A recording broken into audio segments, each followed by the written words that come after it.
Hey guys, welcome you all. आज हम लोग जो डिस्कशन करने वाले हैं दोस्तों, हमारा रनिंग टॉपिक जो चल रहा था उसी पर हम बात करेंगे। और जो टॉपिक हमने लास्ट क्लास में लास्ट वीडियो पर छोड़ा था, वो टॉपिक क्या था दोस्तों? वो टॉपिक आप लोग पढ़ रहे थे डिटरमिनर। ठीक है, डिटरमिनर टॉपिक में आप लोगों ने ये जानकारी ली थी कि डिटरमिनर जो है वो विशेषण से अलग कैसे है। तो सबसे खास बात ये है कि जितने डिटरमिनर हैं उन सभी के बाद में क्या आना जरूरी है? उनके बाद में नाउन का आना जरूरी है। देखो, ये चीज़ की जानकारी आपको 2 क्वेश्चन से करवा सकती है। डिटरमिनर भी आइडेंटिफ़ाई करवा सकता है और नाउन को भी आइडेंटिफ़ाई करने में हेल्प कर सकता है। ठीक है? सो डिटरमिनर्स में अब हम आगे बात करते हैं कि कौन से प्रकार के डिटरमिनर और हैं। हम बात करें, देखिए अगले प्रकार का डिटरमिनर दिया गया है डेमोंस्ट्रेटिव डिटरमिनर। डेमोंस्ट्रेटिव का मतलब है, हिंदी में आप इसको क्या कहते हो? तो संकेतवाचक आप इसको बोलते हो। ये सेम आपने प्रोनाउन में भी पढ़ा था। ठीक है, इसका डेफिनेशन क्या है? वर्ड दैट इंडिकेट्स नाउन, वे शब्द जो नाउन को इंडिकेट करते हैं। ये 2 तरह के हो सकते हैं दोस्तों। डेफिनेट हो सकता है जिसको आप हिंदी में निश्चित कहते हो, इनडेफिनेट हो सकता है जिसको हिंदी में अनिश्चित कहा जाता है। डेफिनेट आर्टिकल कौन-कौन से हैं? देखिए, वे आर्टिकल जो डेफिनेट नाउन को इंडिकेट करता है। डेफिनेट मतलब निश्चित संज्ञा की तरफ इशारा करते हैं।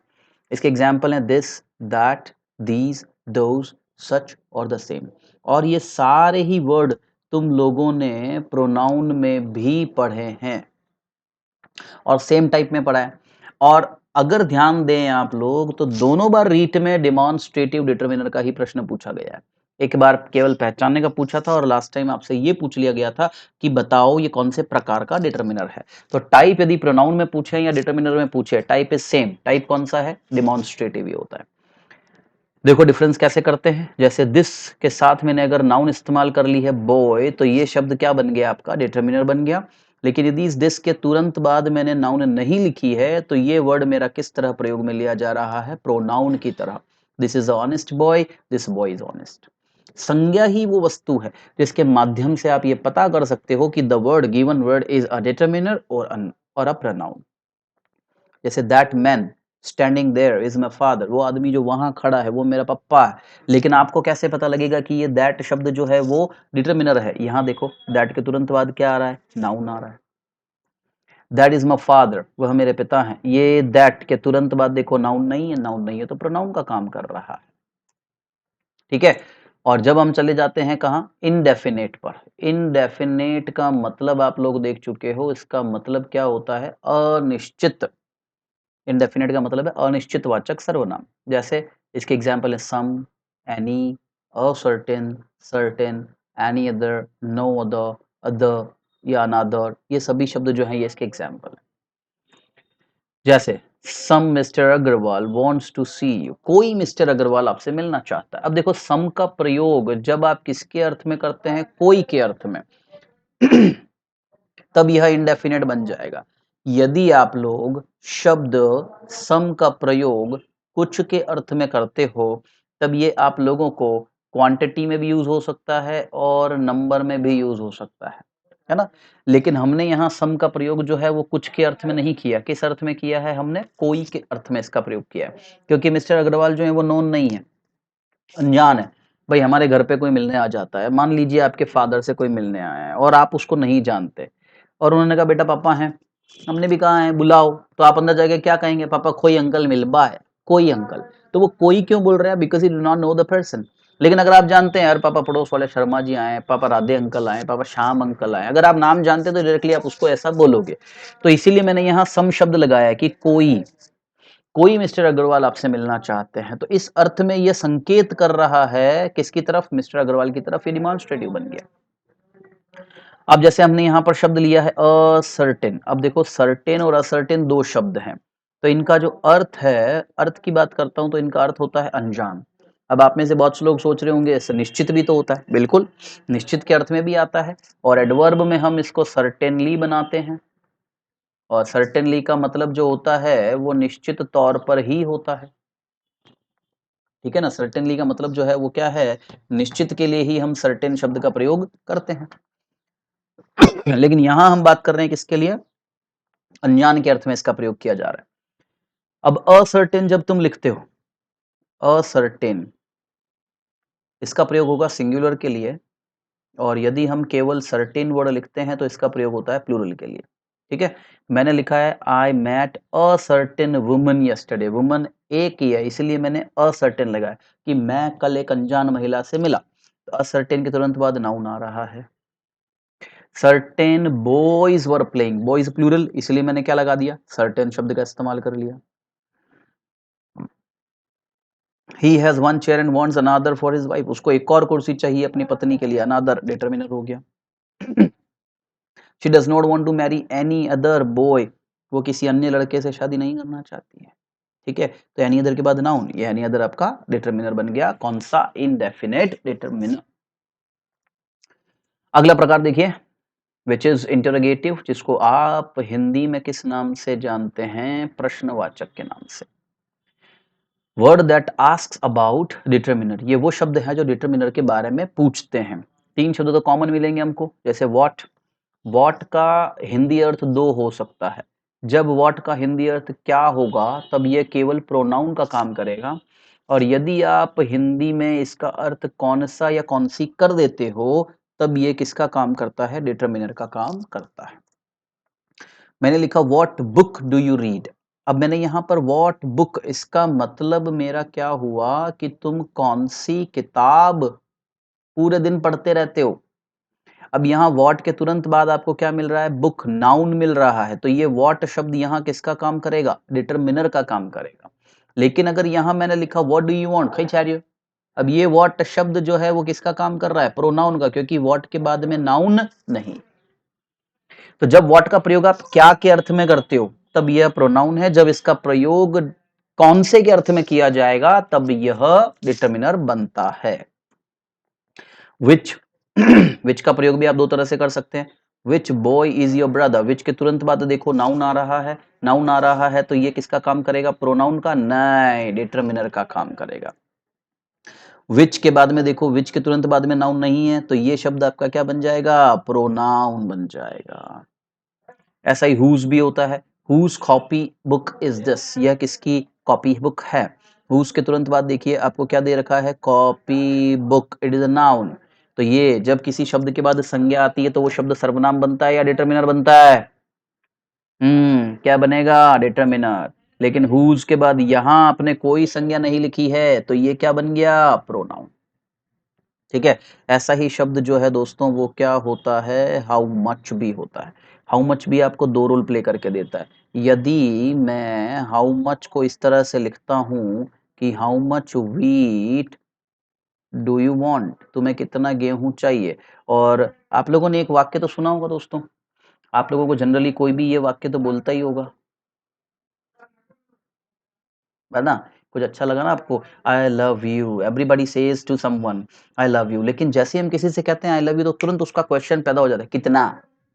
अब आपने प्रश्न क्या बनाया, how much do you love me, तो आपके पास दो शब्द हैं, हाउ मच यहां पर भी है, हाउ मच यहां पर भी है। जब हाउ मच शब्द के तुरंत बाद आपको क्या मिल रहा है, वीट मिल रहा है, तो ये हाउ मच शब्द किसका काम करेगा, डिटरमिनर का।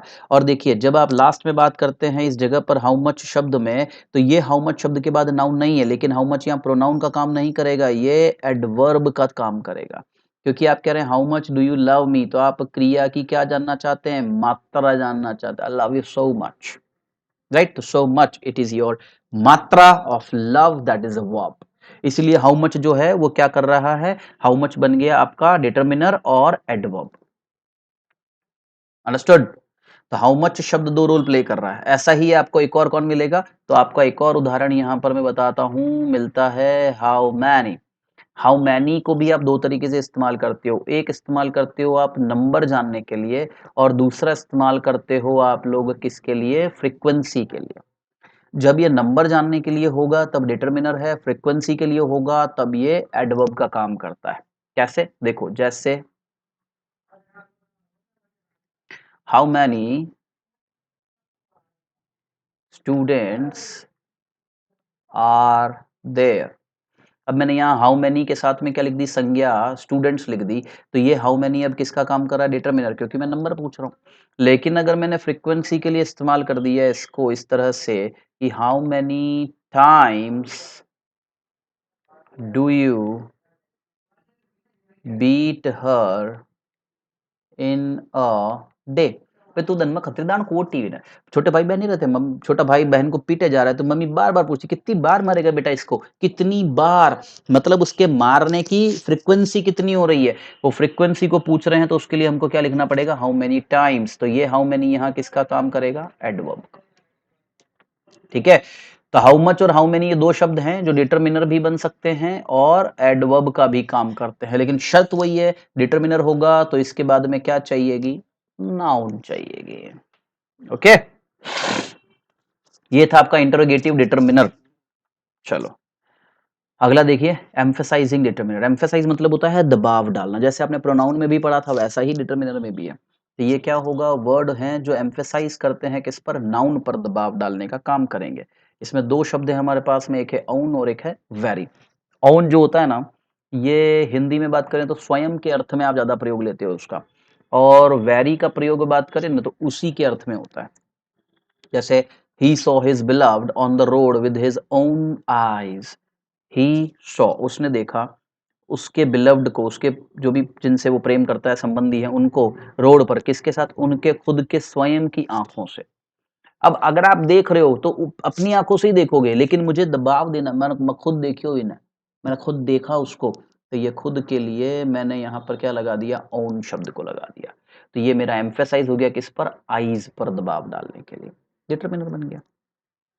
She killed her husband before my very eyes। मेरी खुद की आंखों के सामने उसने उसके पति को मार डाला। यहाँ पर ओन की जगह मैंने किसको लिख दिया, वेरी को। मतलब वेरी रिप्लेस कर सकता है ओन को, लेकिन ओन वेरी को रिप्लेस नहीं कर सकता।